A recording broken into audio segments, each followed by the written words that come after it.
The man I was about to marry was a stranger. My name is Eliza, and this is the heart-wrenching realization I came to. In this chapter, I grapple with the knowledge that my fiancé, the man I loved, was living a lie.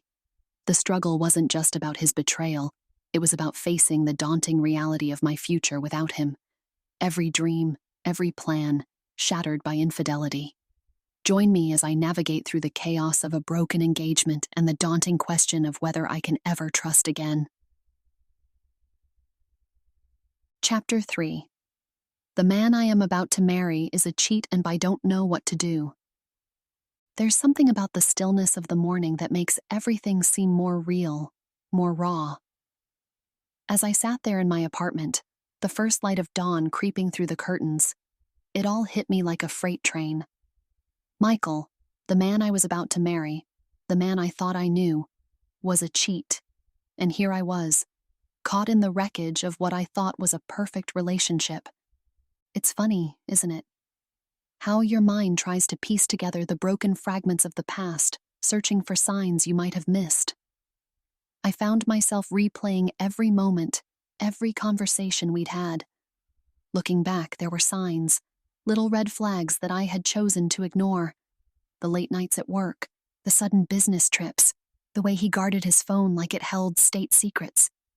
I had trusted him completely, and in doing so, I had blinded myself to the truth. I felt like a fool, a cliché. The unsuspecting fiancé, blissfully planning a wedding while her partner lived a double life. It was like I was starring in some tragic romance novel, the kind where love is a battlefield and trust is a casualty. As the morning wore on, the weight of my reality settled on my shoulders. I had to face the fact that the life I had been planning, the future I had envisioned with Michael, was over. It was time to make a decision that would change the course of my life. I thought about confronting Michael, demanding answers. But what was the point? The evidence was irrefutable. His betrayal wasn't a mistake. It was a choice he made, again and again. No explanation could erase that. No apology could mend the broken trust. So, what did I do? I did the only thing I could. I picked up the phone and called off the wedding. It was the hardest phone call I've ever had to make. My voice shook as I spoke to the wedding planner, canceling the venue, the flowers, the band. Each cancellation was like a nail in the coffin of my shattered dreams. But as I hung up the phone, I felt this strange sense of liberation. It was as if a weight had been lifted off my chest, allowing me to breathe again. I was free from the lies, the deceit, the pain of loving someone who wasn't who I thought they were.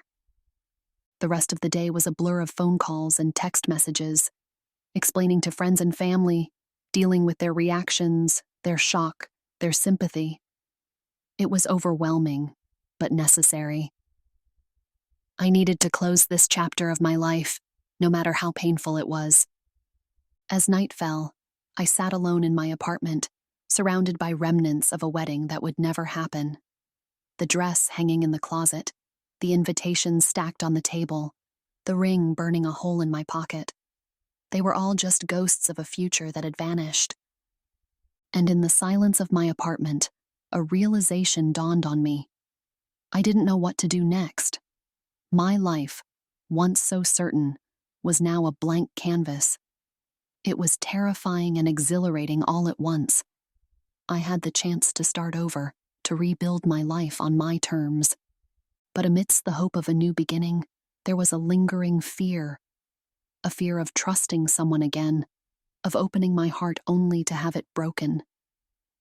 Could I ever trust another man? Could I ever let myself be vulnerable again? The thought of it was daunting, almost paralyzing. As I drifted off to sleep, a million thoughts raced through my mind. What would tomorrow bring? How would I face the world, knowing that the man I had loved was a cheat? How would I rebuild my life from the ashes of my broken heart? I didn't have the answers, not yet, but I knew one thing for sure. I was going to find out who I was without Michael, and that journey, however uncertain, was something I had to face. alone.